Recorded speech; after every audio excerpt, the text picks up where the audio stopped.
लागे मिजाज आज सही नहीं है, महलू मठाई तो दही नहीं है। पानी में चीनी जैसे घोले राजा जी, घोले राजा जी। पानी में चीनी जैसे घोले राजा जी, घोले राजा जी। कमरिया गोले गोले, कमरिया गोले गोले, कमरिया गोले गोले गोले गोले गोले राजा जी। कमरिया गोले गोले गोले गोले गोले राजा जी। कमरिया गोले गोले गोले गोले गोले रानी जी, कमरिया गोले गोले गोले गोले गोले रानी जी।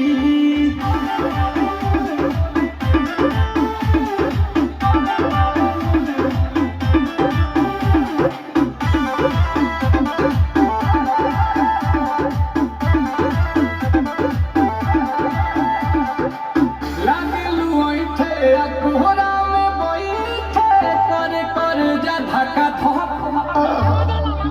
कहेलू झूठे की जाला उठे, होखेला हमारा कसम।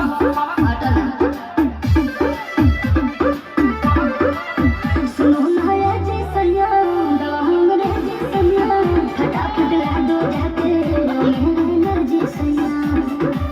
बात तो मीठी मीठी बोले राजा जी, बोले राजा जी।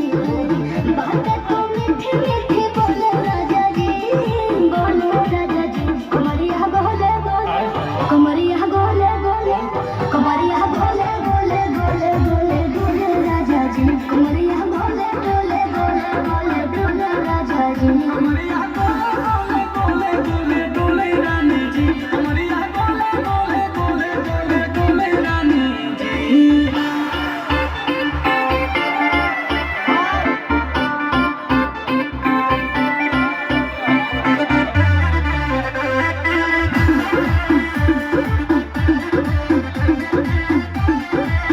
एहो हसीना इशारों के बिना, सीना से जलुआ के शॉट होला ए रानी, गरम जवानी, पानी पिए लुगाटा